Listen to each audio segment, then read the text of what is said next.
हर हर महादेव दोस्तों, एकता सुविचार में आपका स्वागत है।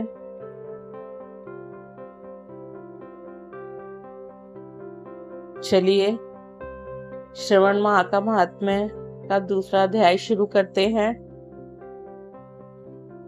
ईश्वर बोले, हे महाभाग, आपने उचित बात कही है।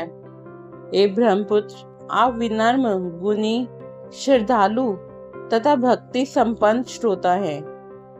हे अनर्क, आपने श्रवण मास के विषय में विनम्रता पूर्वक जो पूछा है उसे तथा जो नहीं भी पूछा है वह सब अत्यंत हर्ष तथा प्रेम के साथ मैं आपको बताऊंगा। द्वेष ना करने वाला सबका प्रिय होता है और आप उसी प्रकार के विनम्र हैं, क्योंकि मैंने आपके अभिमानी पिता ब्रह्म का 5वां मस्तक काट दिया था। जो भी आप उस द्वेष भाव को त्याग कर मेरी शरण को प्राप्त हुए हैं। अतः हे तात, मैं आपको सब कुछ बताऊंगा।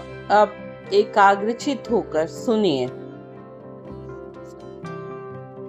हे योगिनी, मनुष्य को चाहिए कि श्रवण मास में नियम पूर्वक नक्त व्रत करें और पूरे महीने भर प्रतिदिन रुद्राभिषेक करें। अपनी प्रत्येक प्रिय वस्तु को इस मास में त्याग कर देना चाहिए। पुष्पों, फलों, दांतों, तुलसी की मंजरी तथा तुलसी दलों और बिल्व पत्रों से शिव जी की लक्ष्य पूजा करनी चाहिए। 1 करोड़ शिवलिंग बनाना चाहिए और ब्राह्मणों को भोजन कराना चाहिए। महीने भर धारण पारण व्रत अथवा उपवास करना चाहिए। इस मास में मेरे लिए अत्यंत प्रीतिकर पंचामृताभिषेक करना चाहिए। इस मास में जो जो शुभ कर्म किया जाता है वह अनंत फल देने वाला होता है। हे मुने, इस माह में भूमि पर सोएं, ब्रह्मचारी रहें और सत्य वचन बोलें। इस मास को बिना व्रत के कभी व्यतीत नहीं करना चाहिए। फलाहार अथवा अविष्यान्न ग्रहण करना चाहिए। पत्ते पर भोजन करना चाहिए। व्रत करने वाले को चाहिए कि इस मास में शाक का पूर्ण रूप से परित्याग कर दे। हे मुनि श्रेष्ठ, इस मास में भक्ति युक्त होकर मनुष्य को किसी न किसी व्रत को अवश्य करना चाहिए। सदाचार परायण, भूमि पर शयन करने वाला, प्रातः स्नान करने वाला और जितेंद्रिय होकर मनुष्य को एकाग्र किए गए मन से प्रतिदिन मेरी पूजा करनी चाहिए। इस मास में किया गया उच्चारण निश्चित रूप से मंत्रों की सिद्धि करने वाला होता है। इस मास में शिव के षडाक्षर मंत्र का जप अथवा गायत्री मंत्र का जप करना चाहिए। शिव जी की प्रदक्षिणा, नमस्कार तथा वेद पारायण करना चाहिए। पुरुष सूक्त का पाठ अधिक फल देने वाला होता है। इस मास में किया गया गृह यज्ञ, कोटि होम, लक्ष्य होम तथा आयुध होम शीघ्र ही फलीभूत होता है और अभिष्ट फल प्रदान करता है। जो मनुष्य इस मास में एक भी दिन व्रतहीन व्यतीत करता है वह महाप्रलय पर्यंत घोर नरक में वास करता है। यह मास मुझे जितना प्रिय है उतना कोई अन्य मास प्रिय नहीं है। यह मास सकाम व्यक्ति को अभिष्ट फल देने वाला तथा निष्काम व्यक्ति को मोक्ष प्रदान करने वाला है। ये सतम, ये मास के जो व्रत और धर्म हैं उन्हें मुझसे सुनिए। रविवार को सूर्य व्रत तथा सोमवार को मेरी पूजा व मेरा नक्त भोजन करना चाहिए।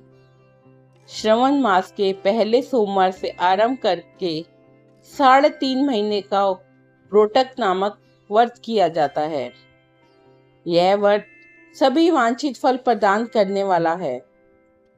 मंगलवार को मंगल गौरी का व्रत, बुधवार व बृहस्पतिवार के दिनों में दोनों वारों का व्रत, शुक्रवार को जीवंती का व्रत और शनिवार को हनुमान और नरसिंह का व्रत करना बताया गया है। हे मुने, अब तिथियों में किए जाने वाले व्रतों का श्रवण करें। श्रावण के शुक्ल पक्ष की द्वितीय तिथि को आटुम नामक व्रत होता है। श्रावण मास की शुक्ल पक्ष की तृतीय तिथि को गौरी व्रत होता है। इसी प्रकार शुक्ल की चतुर्थी तिथि को दुर्वा गणपति नामक व्रत किया जाता है। हे मुने, उसी चतुर्थी का दूसरा नाम विनायकी चतुर्थी भी है। शुक्ल पक्ष में पंचमी तिथि नागों के पूजन के लिए प्रशस्त होती है। हे मुनिश्रेष्ठ, इस पंचमी को रौरव कल्पादि नाम से जानिए। षष्ठी तिथि को सुपोदन व्रत और सप्तमी तिथि को शीतला व्रत होता है। अष्टमी और चतुर्थी तिथि को देवी का पवित्रारोपण व्रत होता है। इस माह के शुक्ल तथा कृष्ण पक्षी दोनों नवमी तिथियों को नक्त व्रत करना बताया गया है। शुक्ल पक्ष की दशमी तिथि को आशा नामक व्रत होता है।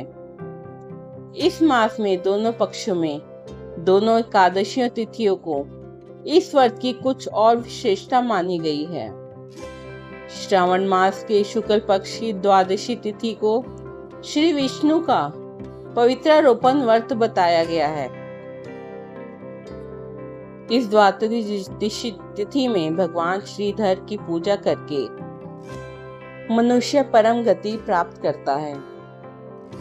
उत्सर्जन, उपाकर्म, सभादीप, सभा में उपाकर्म, इसके बाद रक्षाबंधन, पुनः शर्वणाकर्म, सर्प बलि और हियग्रीव का अवतार, ये 7 कर्म पूर्णमासी तिथि को करने हेतु बताए गए हैं। श्रवण मास के कृष्ण पक्ष में चतुर्थी तिथि को संकष्ट चतुर्थी व्रत कहा गया है और श्रवण मास के कृष्ण पक्ष की पंचमी तिथि के दिन मानव कल्पादि नामक व्रत को जानना चाहिए।